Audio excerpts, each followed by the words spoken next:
Welcome back to another episode of Paint Society, and today on this episode, I'm going to paint my first Tesla ever. I'm not sure how it's going to go, but you're going to come along with me on this journey. So on this particular vehicle, the hood got replaced, and let me tell you, Tesla parts are no fun. The finish on these OEM Tesla parts is not the greatest, which is why I decided to prime it first and then bring it into the booth because it had drips in the OEM primer. It was not smooth, so we sanded it down 320, gave it a nice coat of white. Now we got it white, and we gave it a nice 600 grit smooth, so it's ready for its base coat. And that's just what we're gonna do here. We're gonna paint our first Tesla together. We've already got everything scuffed up. We've got the fenders all scuffed up as well in a 800 grit. So let's go ahead and let's hit it and see how this thing goes today. Now, whenever I do a white paint job, I always reach for a brand new tack cloth. Trust me, if you try to use one that's already been used, the small little area that transferred on your last paint job will guaranteed get to the white paint job. I promise you, somehow it will. So try to get yourself a new one, and when you get yourself a tack rag, just try to open this guy up first and let it air out. So we'll let this air out, and in about 10 minutes or 10-15 minutes, we'll start to use it to wipe down. And this just takes away the tackiness of it. Now, certain tack rags are low tack, so you don't have to worry about greasing up your panel. But when you use a tack rag, you gently fold it together and wipe it over the panel. You don't want to push down on it. So we'll allow this guy over here to just air out just a touch, and then we'll come back and we'll grab it and we'll start our tacking. And after 15 minutes, all we want to do is lightly go over the panel. Now, this has already been cleaned with water-based and solvent-based cleaner. Now, I gotta say, guys, I'm a little bit nervous here. I got the Paint Society paint suit on, but I'm scared I'm gonna hit something here. So how do you guys deal with this? I think I'm gonna try to take this angle in to try to get the middle, because if I reach over, I'm definitely going to hit it over here. The reason why I like using the full paint suit when I'm painting a front end is because it sucks you in here. The lab coat, it kind of dangles around, and it's definitely going to hit your paint job. So a good tip I like to do is get familiarized with the paint job while we're painting. So I'm going to tack it in the way that we're going to paint it when we go to clear it, right? So when we go to clear, we're going to start at the bottom and work our way all the way over. When we start at base coat, we're only going to start in the middle and let our base coat fall off at the edge here. But basically, we're getting into the rhythm of painting just by doing this. Never let your first time recognizing the panel be when you're painting. Don't come all over the place. Start to get familiarized with how you're going to attack the panel and how you are going to paint this panel. It's going to get you really familiar when you have the paint gun in your hand. Right now, we're looking good. We're looking over our last minute tape, make sure everything is nice and sealed in. I think we're looking pretty good. Now is the time to catch these little mistakes, because after you paint, it's going to be too late. All right, so what I'm going to do first is I'm going to start at the edge here, and I'm going to start on the hood. I'm not going to start on the fender because I don't want too much paint to get onto this fender. And then I'm going to work myself all the way over. We're going to let it dry. We're going to make sure the color is good, and then if it's good, we'll continue on. We already verified the color, but sometimes you get these colors on a panel, they look totally different.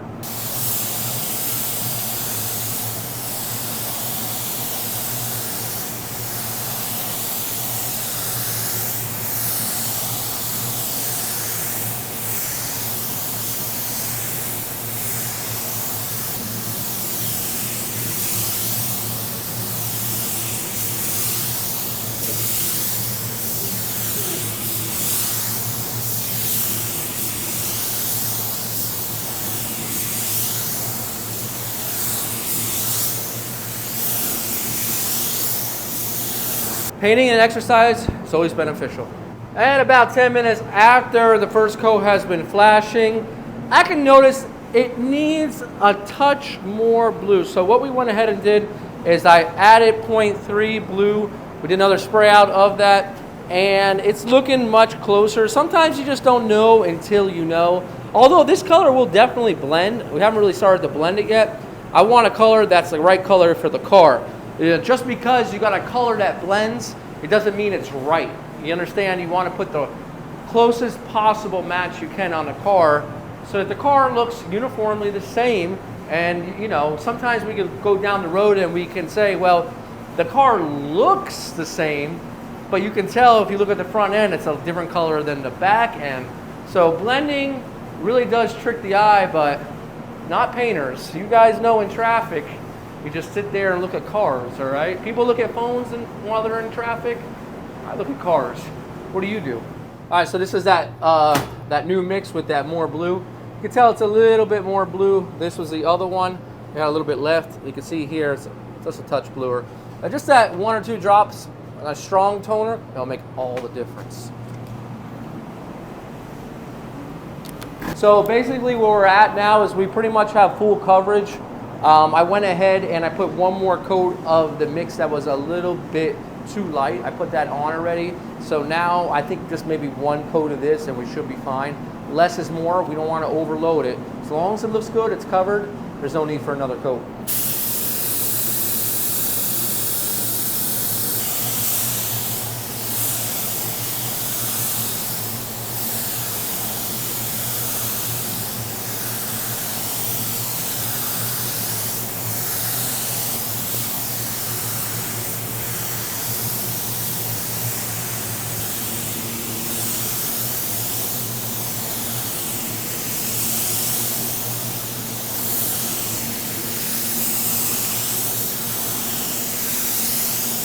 Check that out. I can already tell it's looking really good.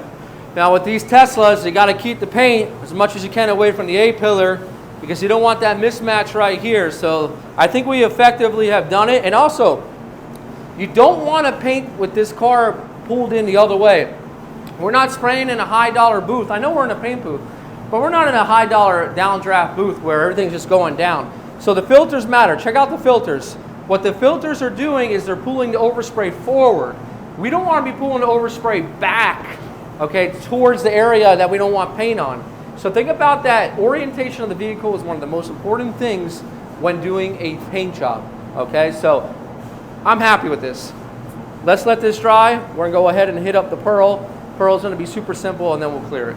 Now, one thing that you always can control is allow that base to really dry before you hit the Pearl. Let's go ahead and take a look. One thing you don't want to do is to hit up the Pearl. Base is still drying. Things you can control, control. There's some things that are going to happen that we can't control. We don't know where they come from, but these are things I can control. Check it out. Nice and smooth, nice and dry. The Pearl, I'm just going to knock it down 2 coats back to back. That Pearl is very transparent. It's drying quick. So my first coat basically is going to come out to about here. And then my second coat will generally fade out just a touch. Remember that we need to save that Pearl and that base coat, that mix, for when the bumper comes in, we can go ahead and get it painted. I just want to get a kickstart here and make sure that everything is good to go. So we're going to go ahead and lay that down right now, and then we'll see what she looks like.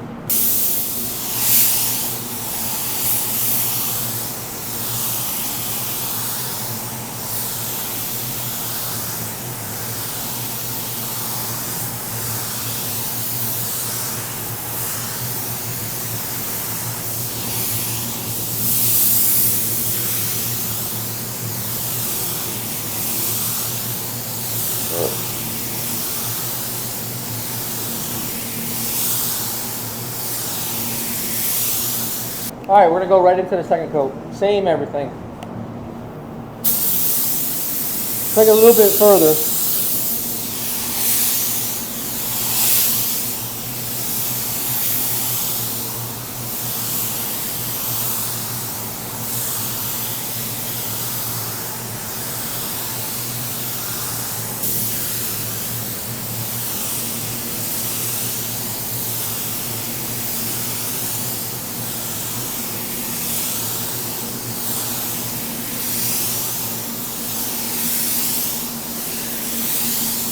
That's it. And after 25 minutes, this thing's ready for a clear. We've done a couple things here before clear coat because with white it will happen, and this is a big hood. Something's going to drop off of this hose and it's going to get into the paint job. And they make like a sleeve, but that sleeve just basically becomes dirty again and it's no good. So on a white paint job, I just tape this up. I make sure I tape up my cup too because I've had it where stuff can fall off into the paint, so that's all taped up. So we got everything mixed up. Let's just get a little cheers real quick. Little Monster cheers, a little sugar, because we know we need this right now. Monster on ice, there's nothing like it. Now when we go to clear, we're gonna start at the bottom and work our way all the way across so it's one nice big wet run.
Beautiful. Coming out really good. Really nice. Really nice. Keeping it moving here. My arm's killing me. Oh yeah.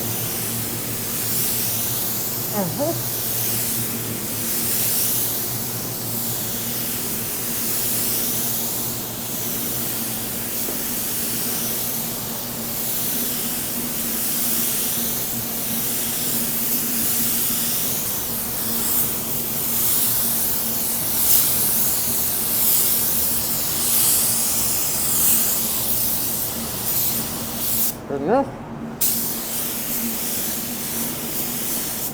First coat's down. It's not perfectly smooth.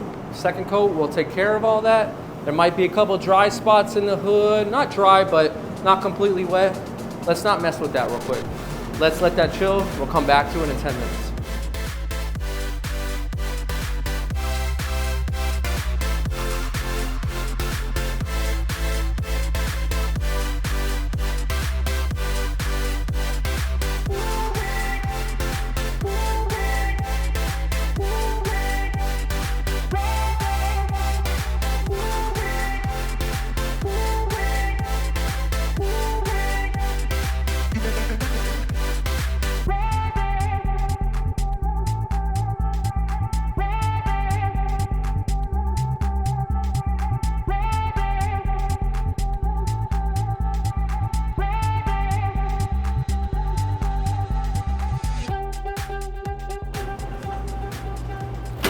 Oh, there she goes, man. This looks good. You know, someone in my comments, they had said that Sikkens clear was garbage.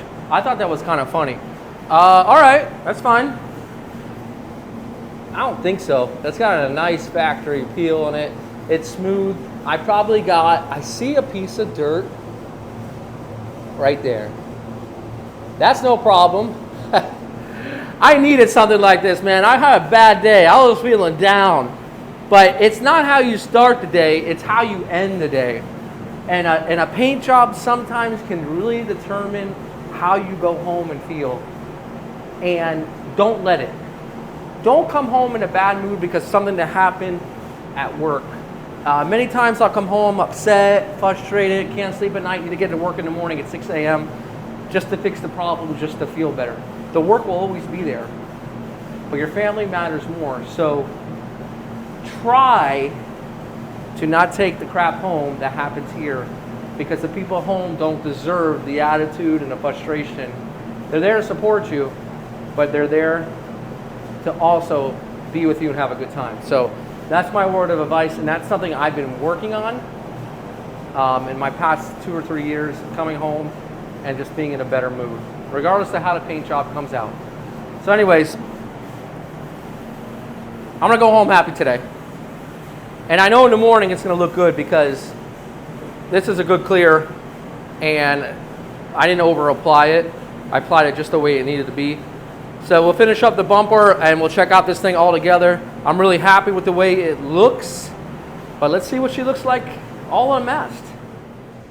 And here it is all assembled. The last thing to do is to close the hood. I wanted to show you underneath.